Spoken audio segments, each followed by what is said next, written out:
Just picking back up before the break, talking about doing that show in Dallas with Cowboys alum. Tony from Concord says, I don't do Dallas in August, Rod. Been there, done that. It was freaking 50 degrees Celsius. Don't worry, it's going to be October, and the Washington Commanders are going to be there. But, yeah, if it's only Cowboys and Commanders fans, we'll be fine. Hey, Coach, just before we get into the football, Major League home run leader Cal Raleigh headlines the field at tonight's Home Run Derby, opening baseball's All-Star break in Arlington, Texas. In Atlanta. Why did I say Arlington? The Mariners catcher slugged 38 homers this year. Vladdy and Alejandro Kirk are not in the Home Run Derby. Matt DuBuc with us, CFL alum, three-time state football champion in Florida. The poll question, Coach, is will you be watching the Home Run Derby tonight for EMJ Marketing? What are you voting? I already voted no. Why? I don't know. Baseball's too slow for me, and I don't know. I'm just not interested in it, to be honest with you. It's all good. Well, as you appreciate, I'm interested in a lot of things as the host of a sports talk show. The NFL, half the league, 15 teams are opening rookie camps this week, 17 teams the week after. Have you done any digging into this since you're down there in the Miami area? What's with the disparity? I find that odd that they would be staggered like that. Probably just how they introduce it to the fan base, keep it fresh. And then ultimately, however the preseason games are scheduled, how many you get versus when you start. So I'm assuming that's the reason, Rod. Or should I call you Swami? Nah, well, no, hang on. Matt's trying to call me the Swami. It's not catching on, everybody, but that's okay. It still is with Coach. But it's interesting you say that for marketing purposes. You're saying it would be too overwhelming to have all 32 teams open camp on the same day. That's as good a reason as any that I can think of. Yeah, I mean, it's like the Thursday, Friday, Saturday, Sunday football in the CFL. It's, constant contact. So I think that's what the NFL is really about to their fans and obviously to the people that follow their teams. And, I hate to say it, but to the bettors out there, that's a big part of why people view games now, and that's a big part of it. I was watching UFC Saturday night, fight night with some buddies, and I will be honest, because you know me, I'm not a gambler like some people in this conversation, but I lost every bloody fight. I'm like, why am I felt peer pressure. I don't follow the UFC, you know me. I lost every fight, Matt. Like, I'm guessing you don't bet on things you don't know about. I do not bet the UFC, and kind of like you said the other day, you stick to the things you know. And then you put your money where your mouth is with things you know. And UFC is not in or baseball. I'm starting to get back into hockey as a Renaissance hockey fan, probably because the Panthers are really good. And I listened to the show earlier talking about the goalies, and you said it right. Those goalies in Edmonton are really good. And it didn't matter what goalies played against the Florida Panthers, they were going to get the same fate. So, for the Edmonton fans, ease up a little bit. I think those goalies are pretty good. They're elite goalies, but I think the Panthers are just the elite team of the team. And I think you also talked about Wally Bono, and he said, "Hey, what do you need to be great? Great players." And there's no doubt about it. So I mean, I think we're all chasing the best players we can find at any level. The best teams come together as a group of great players, and those are the ones that win the championships. Well, we're going to get around to the CFL here, but this is a sports-wide question. I think it was Jason and Red Deer wrote in and said, how important is coaching? And Wally was being somewhat humble. You don't become the all-time winningest coach for no reason. But I listen, you being a longtime CFL guy, I'll tell you this. We went from Danny Barrett as our head coach in 2006, perennially 9-9, to hiring Ken Austin in 2007. And our stud receiver, Matt Dominguez, said coaching alone is going to get us 3 more wins next year with Ken Austin. We went to 12-6 and won a Grey Cup.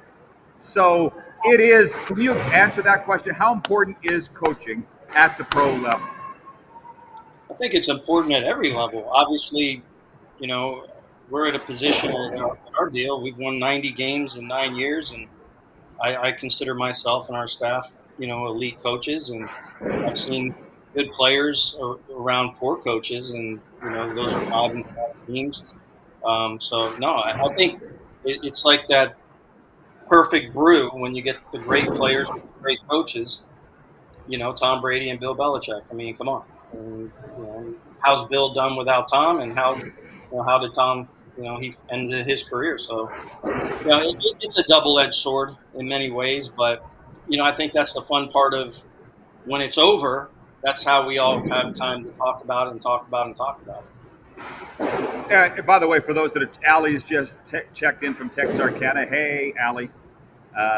You're joining us at a good time. Coach Matt DuBuc is with us, CFL alum, a bowl winner with Texas Tech, and three-time Florida State champion. Scott in Vancouver writes in, and we're going to segue around here to the CFL, but Scott goes, our NFL training camp's opening this week?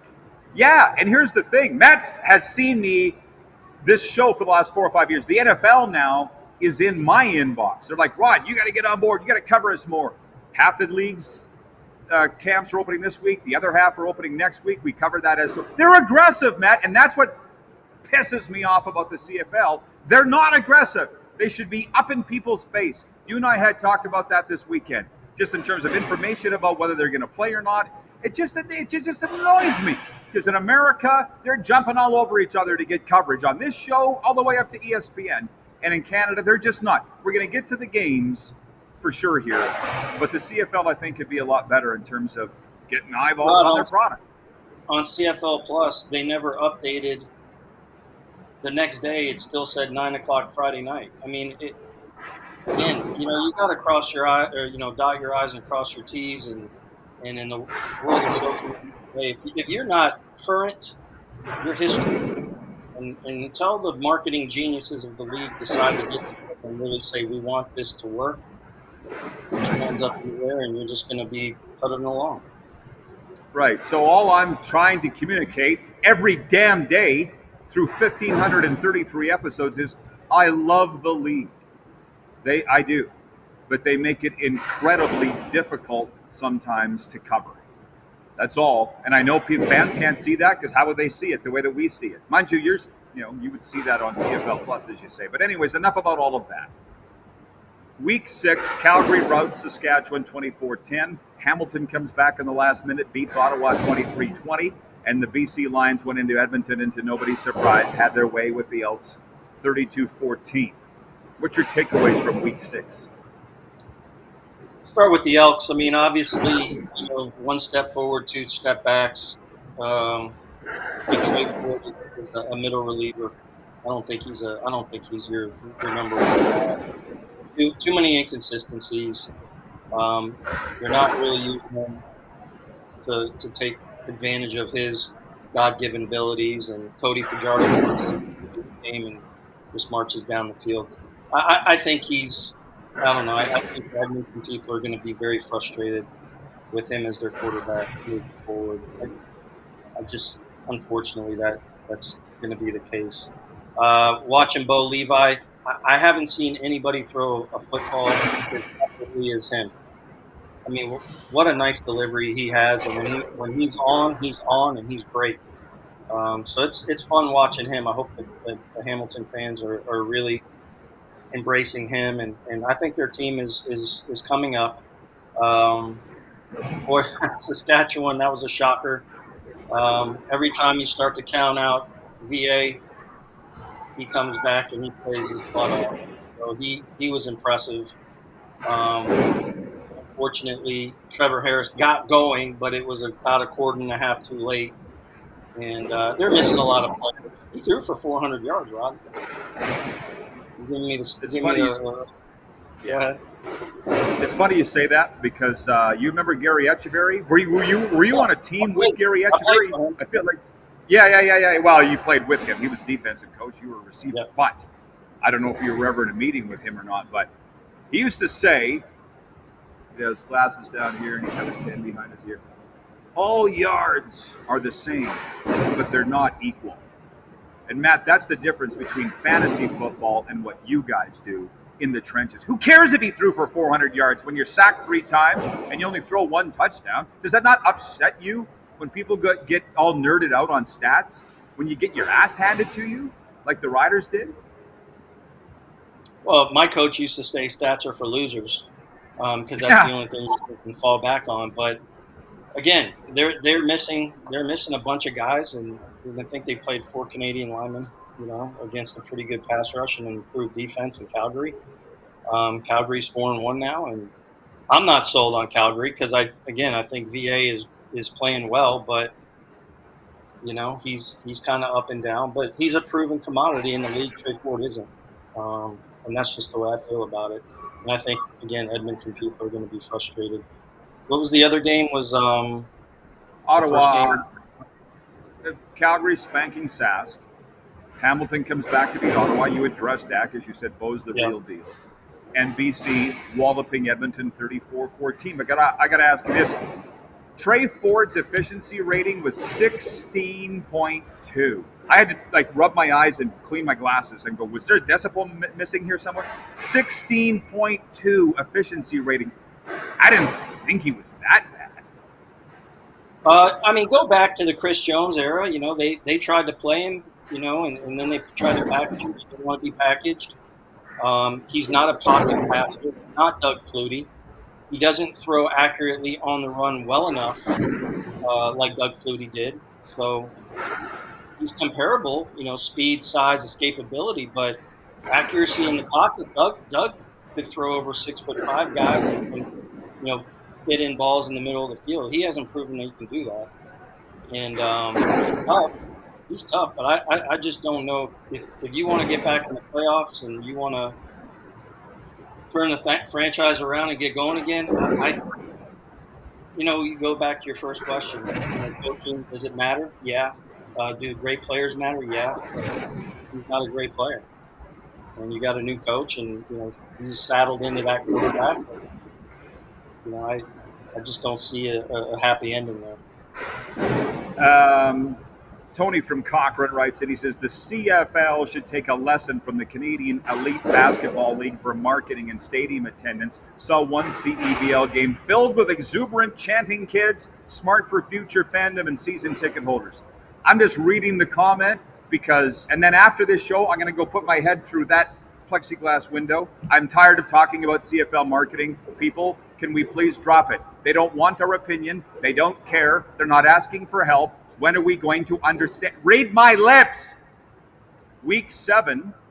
Here's the games. I want to ask you, what's your game of the week? Thursday, Toronto at Montreal. Friday, Calgary at Winnipeg. The Stampede Bowl Part 2. Saturday, Sask at BC. Sunday, Hamilton at Ottawa. Going back, Hamilton and Ottawa, Ottawa's got their back against the wall. They got to win. I think you were talking about last week, the coach got an extension, but the GM didn't. The GM is probably, doing everything he can to get it going. And it's not like they're getting, throttled or beat. They're losing by, 3 points here. Or they're not getting killed. But, I think that's a big deal. And then we'll go back to the second one, you said? I don't have it in front of me.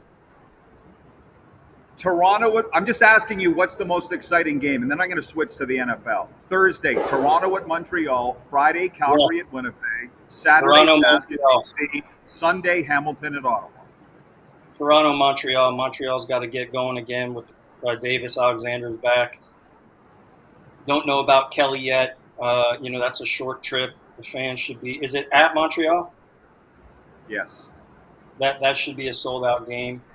And that should be a pretty exciting game. So I would say that one. Obviously the Winnipeg people, it's sold out already as well. I think you got a good slate of games this week. I really do. Well, I often say you can always find something to be excited about with any game. But we love this Thursday, Friday, Saturday, Sunday schedule. Not everybody does. But as we have found, that's the one thing. I'll be honest. Everybody wants to fight. Everybody wants to bitch. These guys are talking about, Tony from Cochrane says, let's fill the stadium full of kids. Jeff, the Stamps fan, I don't want kids running me over. You guys go bitch. I want to talk about the NFL because, to be honest, they're so big, Matt. Sell out every game. Games aren't even that great. It's not as entertaining as the CFL, but I don't think these guys could screw up. You don't hear people bitching about the NFL. I don't. We both live in South Florida. That league could not fail. No, but Rod, that thing is like it's so corporate. It's almost too big to fail right now until something crazy happens. But look at a Dolphins game. Halfway through the game, you'll see 28,000 empty seats. It's not like it was when Dan Marino played, and I hate to date myself, but Dan Marino at the Orange Bowl was unbelievable. 75,000 people every game in a dumpy stadium. And now we got this beautiful stadium, and we haven't made the playoffs in, I don't know, 15 years. We haven't had a franchise quarterback that's been able to do much. I'm not sold on our quarterback by any means, and they just gave him 40 some odd million a year. Never made the playoffs. So is it too big to fail? I don't know. I mean, they're charging an exorbitant amount of money for tickets, and people are complaining in Edmonton or Calgary or wherever about a $15 or a $25 ticket. I mean, you said it, with the Panthers. I mean, there's nobody going to Panthers games 7, 8 years ago. Now it's the hottest. It's the hottest thing in town. Why? Great coach, great ownership, winning. The NHL is marketing at a high end. There you go. You want success? All that model. Sounds easy, doesn't it? And Yeah, right? really easy. But the difference, of course, with the Florida Panthers is they win. Like the Dolphins, they sell out every game anyways. And you talk about the stadium and so forth. I've stopped going to the games. You never hear of me. I go to the Miami Hurricanes games because it's not as hard to get in and out. The tickets are way cheaper. But those Dolphins games, I'm going to say they're a gong show. And I felt afraid for my personal safety at Arizona Cardinals games in Glendale. Cowboys games, don't get me started. You better be cheering for the Cowboys, man. Those games I almost feel like they're not safe yet. People are breaking ankles to get there. I think unless college football really screws it up, they're still, I think, the hottest commodity, even to me, like more enjoyable than the NFL. Although they're trying to transition into that NFL model. I have two sons playing. Trent's team is Wagner College, which I'm wearing today, and Trey's team is at University of New Mexico. So that's still enjoyable. That's still fun. When somebody stop. When you get to a point where it's no longer fun, then it's no good. What's up with Tyson? What does Tyson think? Who does Tyson think is going to win the Grey Cup? He likes Montreal. we go together on our trip. I'm going to, okay, a minute to go here. Tony in Cochrane says, Rod's not interested in our opinions. We're not bitching. We're offering solutions. No, Tony, you're not listening to me. Telling me your opinions, you might as well be talking to Tyson the dog. Why don't you go call the Stampeders? We're not the marketing department of the Canadian Football League. That's what I've been trying to get through and why it's very frustrating because y'all want to come up with the problems and your solution. I'm not the CFL. Okay, what are your last words, Matt? 30 seconds before we let you go to leave people with. The biggest thing, Rod, is I think, Luke Wilson's done a good job just bringing it back. And Don Cherry was one of those guys that was great. And he's gone. There's one for the record books. Allie in Texarkana wants to see Tyson the dog. Maybe after this.